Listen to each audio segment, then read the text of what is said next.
University మంచి భవిష్యత్తు కోసం తెలుగు విద్యార్థులు ఇష్టపడే యూనివర్సిటీ. కాల్ 9059052378 9059052379.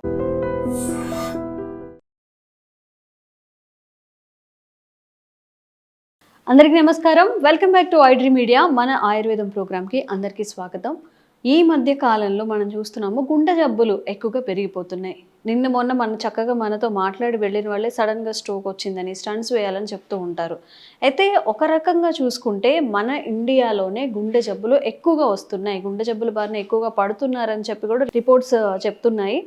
సో అసలు హార్ట్ బ్లాకేజెస్ కానీ హార్ట్ అటాక్స్ కానీ రావడానికి వన్ ఆఫ్ ద ఇష్యూ ఏంటంటే బ్లడ్ అనేది చాలా పలచగా ఉండే బ్లడ్ చాలా గట్టిగా అయిపోవడం, థిక్ అయిపోవడం. మరి ఇది ఎందుకు జరుగుతుంది? ఇలా జరగకుండా ఒకవేళ మన చుట్టూ ఉన్న వాళ్ళలో ఎలా జరిగినట్లయితే అయ్యో మాకు తెలీదు, ముందే తెలుసుంటే ఇవి పాటించే వాళ్ళం అనుకుంటూ ఉంటారు. బ్లడ్ థిక్ అవ్వకుండా మనం ఎలాంటి జాగ్రత్తలు తీసుకోవాలి, గుండె జబ్బులకి ఎలా దూరంగా ఉండాలి, ఈ విషయం తెలుసుకుందాము. ప్రస్తుతం అంతా ఉన్నారు 35 ఏళ్ల ఆయుర్వేద వైద్య అనుభవం ఉన్న డాక్టర్ చిట్టిబొట్ల మధుసూదన్ శర్మ గారు. నమస్తే సార్. నమస్తే సార్. గుండెపోటు అనేది సడన్గా వచ్చేస్తుంది. నార్మల్గా జ్వరం అనో లేకపోతే ఇంకేదో అన్ని తీసుకున్నా కానీ దాంట్లో క్యూర్ అయ్యే అవకాశం ఉంటుంది. ఒక్కొక్కసారి అప్పుడే హార్ట్ అటాక్ వచ్చింది చనిపోయారని కూడా చెప్తూ ఉంటారు. సమ్ ఇష్యూస్ ఫేస్ చేస్తూ ఉంటారు. ఈ బ్లడ్ అనేది చిక్కగా అయిపోవడం అంటారు తెలుగులో, అంతే కదా? బ్లడ్ చిక్కగా అవ్వడానికి గల కారణాలు ఏంటి? నార్మల్ బ్లడ్ అనేది అసలు ఎలా ఉండాలి, పలుచగా అవ్వాలి, ఒకవేళ బాగా థిక్ అయిపోయింది దాన్ని పలుచగా చేసుకోవాలి అంటే హోమ్ రెమెడీస్ ఏమైనా ఉన్నాయా? ఓకేమ్మా, నిజంగా మీరు అన్నట్లు భారతదేశంలో విపరీతంగా పెరిగిపోయామ్మా హార్ట్ అటాక్స్. పూర్వకాలం అయితే ఏదో 50 సంవత్సరాలు 60 సంవత్సరాలు దాటినటువంటి వాళ్ళలో హార్ట్ అటాక్స్ వచ్చేటువంటి పరిస్థితి ఉంటే ఈ రోజుల్లో మరి టీన్ ఏజ్ దాటినటువంటి వాళ్ళలో కూడా 20-25 సంవత్సరాలు దాటినటువంటి వాళ్ళలో కూడా సడన్గా హార్ట్ అటాక్ ప్రాబ్లం వచ్చి కొన్ని కండిషన్స్లో అయితే కొలాప్స్ అయ్యేటువంటి పరిస్థితులు కూడా ఉన్నాయమ్మా. ఓకే. సో దీనికంతా కారణం ఏంటంటే బ్లడ్ క్లాటింగ్ మెకానిజంలో ప్రాబ్లం ఉండడం, అంటే రక్తం చిక్కగా ఉండడం. సో రక్తము ఎప్పుడైతే పల్చగా ఉంటుందో, రక్త ప్రవాహానికి అవరోధాలు లేకుండా ఉంటాయో అప్పుడు జనరల్గా ప్రాబ్లమ్స్ ఏమి ఉండవమ్మా. సో మరి యాక్చువల్గా ఏంటంటే దీనికంతా ఏంటంటే గుండె బాగా పనిచేసేటువంటి పరిస్థితులు ఉండాలమ్మా. సో ఏ విధంగా అయితే ఒక మామూలు నీళ్ళను మోటార్ పంప్ చేయడం ఈజీ అమ్మా. అదే బురద నీళ్ళను పంపు చేయాలంటే మోటార్కి ప్రెషర్ ఎక్కువైపోతుంది, ఎక్కువ సామర్థ్యం అవసరం అవుతుంది. అదేవిధంగా గుండె కూడా పల్చగా ఉన్నటువంటి బ్లడ్ను ఈజీగా దేహానికి అంతా పంప్ చేస్తుంది. అలా కాకుండా ఈ బ్లడ్లో ఏదైనా ప్రాబ్లమ్స్ ఉన్నాయనుకోండి, అదేవిధంగా చిక్కగా ఉండడం కానీ అదర్ ప్రాబ్లమ్స్ ఏమైనా ఉన్నప్పుడు హార్ట్ చాలా కష్టపడాల్సి వస్తుంది. సో చిక్కనటువంటి బ్లడ్ను దేహానికి అంతా పంపించాలంటే చాలా కష్టపడాల్సి వస్తుంది. సో దానివల్లనే ఈ హార్ట్ అటాక్స్ ఇలాంటి ప్రాబ్లమ్స్ అన్నీ వస్తున్నాయమ్మా. సో ఇంకోటి ఏంటంటే ముఖ్యంగా ఈ బ్లడ్ థిన్నర్స్ అంటే రక్తం పల్చగా ఉంచుకోదగినటువంటి వాళ్ళు అందరికీ చాలా చాలా మంచిది.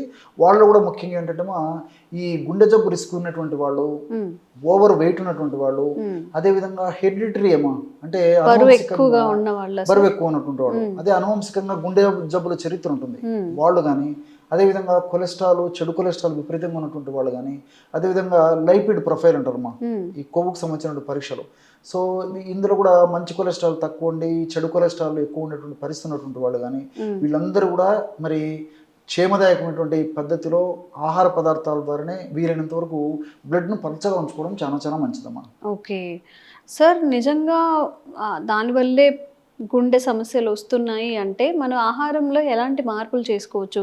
ఏదైనా ఈ పదార్థం యాడ్ చేసుకొని తింటూ ఉంటే దీనివల్ల థిక్గా అయ్యే బ్లడ్ థిన్గా అవుతుందని అలాంటివి ఏవైనా ఉన్నాయా సార్? ఉన్నాయి, చాలా చాలా ఉన్నాయమ్మా. అత్యంత ప్రధానమైనవి ఒక 5 చెప్తాను చూడమ్మా.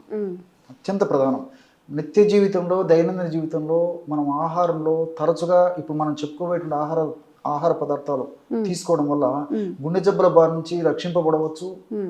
అదేవిధంగా మరి ముందు ఆ యొక్క సమస్యలు రాకుండా కూడా ప్రివెంట్ చేసుకోవడానికి అవకాశం ఉంటుంది. సో వచ్చినటువంటి జబ్బులు కూడా త్వరగా తగ్గిపోతాయి, హార్ట్ ప్రాబ్లమ్స్.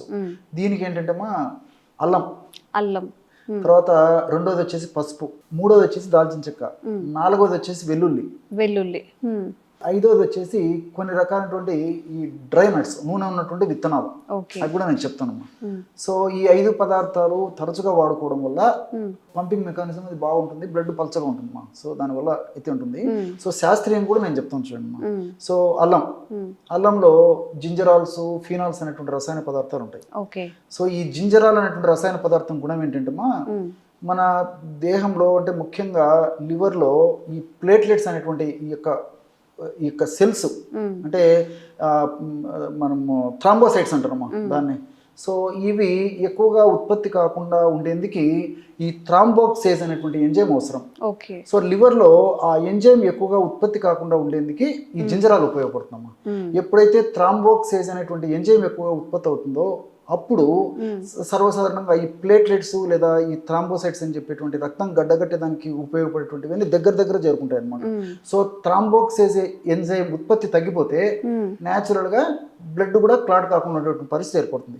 సో థ్రాంబోక్సేజ్ అనేటువంటి ఎంజైమ్ ఉత్పత్తిని లివర్ లో తగ్గించేదానికి అల్లంలో ఉన్నటువంటి జింజరాలు ఇలాంటి పదార్థాలు, ఫీనాల్ అనేటువంటి పదార్థాలు ఉపయోగపడతాయి. అలాగే రెండవది వచ్చేసి పసుపులో మీకు అందరికి తెలిసే ఉంటుంది, యాంటీబయాటిక్ గా వాడతాం. Very good. కుర్కుమిన్ అనేటువంటి రసాయన పదార్థం ఉంది, కుర్కుమిన్. సో ఈ కుర్కుమిన్ అనేటువంటి రసాయన పదార్థం గుణం కూడా ఏంటంటే ఈ రక్తంలో ఈ ప్లేట్లెట్స్ ఏవైతే ఉన్నాయో దగ్గరికి రాకుండా, గూడు కట్టకుండా ఉండేందుకు కూడా ఈ కుర్కుమిన్ ఉపయోగపడుతుంది. కాబట్టి రక్తం పల్చబరిచేందుకు కూడా ఇది ఉపయోగపడుతుందమ్మా ఈ కుర్కుమిన్, పసుపు.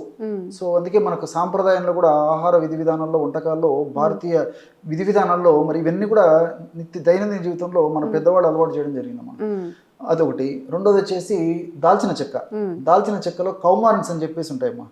ఈ కౌమారిన్స్ అనేటువంటి ఒక పదార్థాలు కూడా ప్రత్యక్షంగా పరోక్షంగా ఈ బ్లడ్ క్లాట్ కాకుండా ఉండేందుకు, బ్లడ్ క్లాటింగ్ ఎక్కువ అయ్యేటువంటి మెకానిజం ఏదైతే ఉందో దాన్ని రెక్టిఫై చేసేసి బ్లడ్ క్లాట్ కాకుండా ఉండేందుకు ఉపయోగపడుతుంది. కొన్ని రకాల ఎంజైమ్స్ యొక్క ఉత్పత్తిని తగ్గించేసేసి కౌమారిన్స్ కూడా ఉపయోగపడతాయి.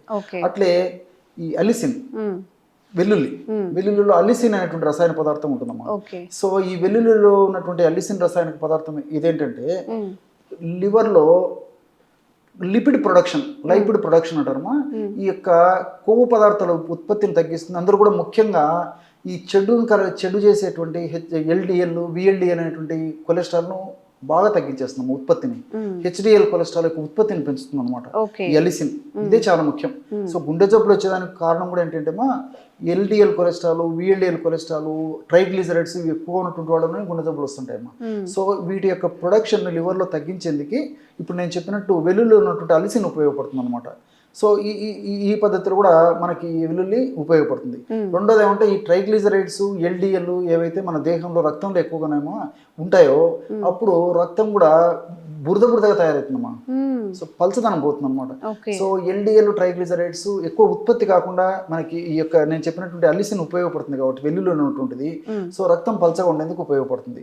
చివరగా ఇంకోటి ఏంటంటే కొన్ని రకాల డ్రై నట్స్ అని చెప్పాను. ఇందులో విటమిన్ ఇ, ముఖ్యంగా విటమిన్ ఇ ఉన్నటువంటి డ్రై నట్స్ ఈ యొక్క రక్తాన్ని పలచపరచడానికి చాలా చక్కగా ఉపయోగపడతాయమ్మా. ఎలాగంటే మనకు ప్రతిరోజు 15 మిల్లీగ్రాముల విటమిన్ ఇ కావాలమ్మా.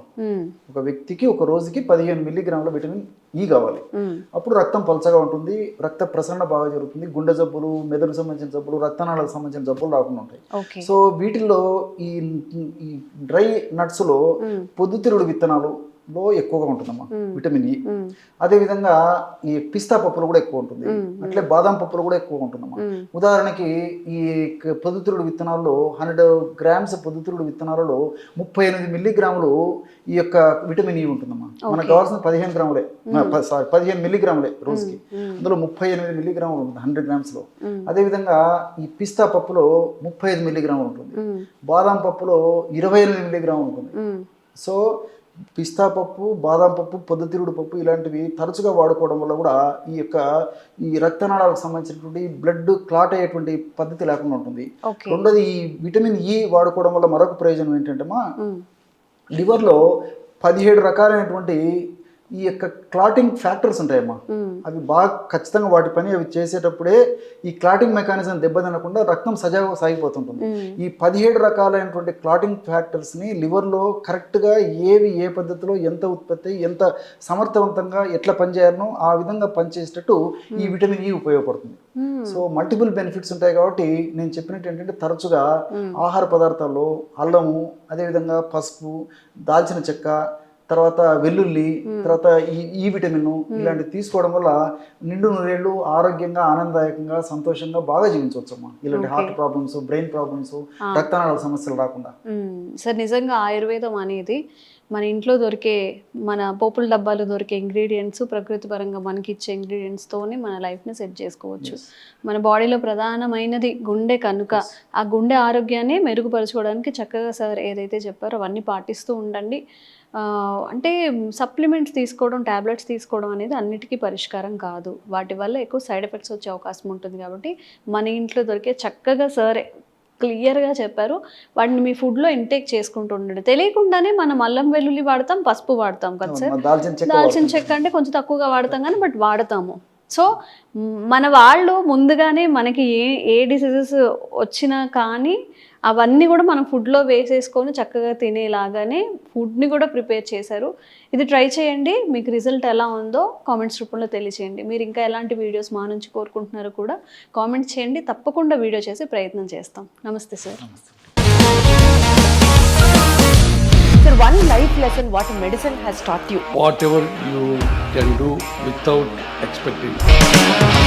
బట్ ఐ రియలీ బిలీవ్ మన పాజిటివ్ యాటిట్యూడ్ ఉంటేనే మనం ఏదైనా సాధించగలం. గట్ని మనం కరెక్ట్గా డీల్ చేసినట్లయితే అది మనకి పాజిటివ్ హార్మోన్స్ని రిలీజ్ చేస్తుంది. షుగర్ వచ్చిన వాళ్ళ పరిస్థితి ఏంటి? పొట్ట దగ్గర పెరిగితే దాన్ని ఆండ్రాయిడ్ అంటారు, ఆండ్రాయిడ్ ఫోన్ కాదు. అసలు థాట్స్ ఎందుకు వస్తాయి? బ్రెయిన్ డెడ్ అంటే దానికి ప్రపంచం అంతా కూడా కొన్ని నిర్దిష్టమైనటువంటి లక్షణాలు ఉంటాయి. మానసికంగా ధైర్యంగా ఉంటే క్యాన్సర్ జయించవచ్చు. You are a doctor for a cause sir, అంతే. వాళ్ళకి వచ్చిన ఆదాయం కాకుండా ఫ్రీ సర్వీస్ ఎంతమందికో చేస్తుంది.